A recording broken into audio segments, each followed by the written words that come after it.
Weight loss ಮಾಡುವಾಗ ಈ ರೆಸಿಪಿನ ನೀವು ಖಂಡಿತವಾಗ್ಲೂ ಮಾಡಿಕೊಂಡು ತಿನ್ನಬೇಕು. ಹೈ ಪ್ರೋಟೀನ್ ಹಾಗೆ ಹೈ ಫೈಬರ್. ರೆಸಿಪಿ ಮಾಡೋದು ಹೇಗೆ ಅಂತ ನೋಡೋಣವಾ?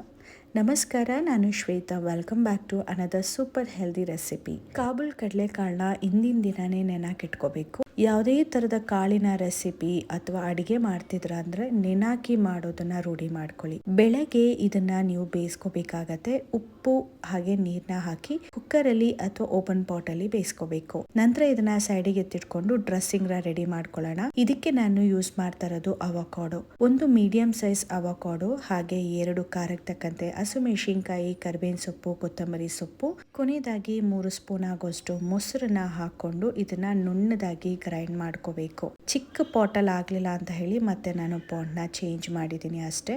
ಈ ರೀತಿ ಡ್ರೆಸ್ಸಿಂಗ್ ನ ರೆಡಿ ಮಾಡಿದ ನಂತರ ಒಂದು ಬೌಲ್ನ ತಗೊಳ್ಳಿ.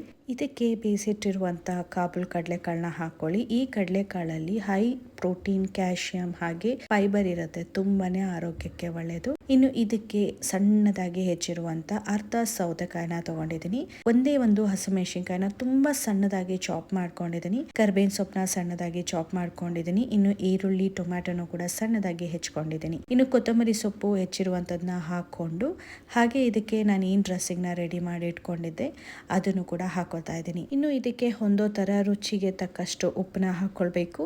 ಚಿಟಿಕೆಯಷ್ಟು ಅರಿಶಿಣ, ಅರ್ಧ ಟೇಬಲ್ ಸ್ಪೂನ್ ಆಗೋಷ್ಟು ಜೀರಿಗೆ ಹಾಗೆ ಚಾಟ್ ಮಸಾಲ. ಬೇಕಂದ್ರೆ ನೀವು ಖಾರದ ಪುಡಿನೂ ಕೂಡ ಹಾಕೋಬಹುದು. ನಾನಿಲ್ಲಿ ಹಸಿಮೆಣಸಿನಕಾಯಿನ ರುಬ್ಬೋದು ಕೂಡ ಹಾಕೊಂಡಿದ್ದೀನಿ. ಹಾಗೆ ಸಣ್ಣದಾಗಿ ಹೆಚ್ಚಿರೋದ್ರಿಂದ ಖಾರ ಸ್ವಲ್ಪ ಜಾಸ್ತಿ ಆಗತ್ತೆ ಅಂತ ಹೇಳಿ ನಾನು ಖಾರದ ಪುಡಿನ ಹಾಕೊಳ್ತಾ ಇಲ್ಲ. ಈಗ ಒಂದು ಒಳ್ಳೆ ಮಿಕ್ಸ್ ನ ಕೊಟ್ರೆ ಹೆಲ್ದಿ ಆಗಿರುವಂತಹ ಸಲಾಡ್ ರೆಡಿ ಆಯ್ತು. ಅವಕಾಡೋನ ಬಳಸ್ಕೊಂಡು ನೀವು ಬೇಕಾದ್ರೆ ಡ್ರೆಸ್ಸಿಂಗ್ ನ ಈ ರೀತಿ ಟ್ರೈ ಮಾಡಿ, ತುಂಬಾ ರುಚಿಯಾಗಿರುತ್ತೆ. ರೆಸಿಪಿ ಇಷ್ಟ ಆಯ್ತಂದ್ರೆ ಎಸ್ ಅಂತ ಕಮೆಂಟ್ ಮಾಡಿ, ಸಬ್ಸ್ಕ್ರೈಬ್ ಮಾಡೋದನ್ನ ಮರಿಬೇಡಿ. ನೆಕ್ಸ್ಟ್ ವಿಡಿಯೋದಲ್ಲಿ ಸಿಗ್ತೀನಿ. ಅಲ್ಲಿವರೆಗೂ ಟೇಕ್ ಕೇರ್, ಬಾಯ್.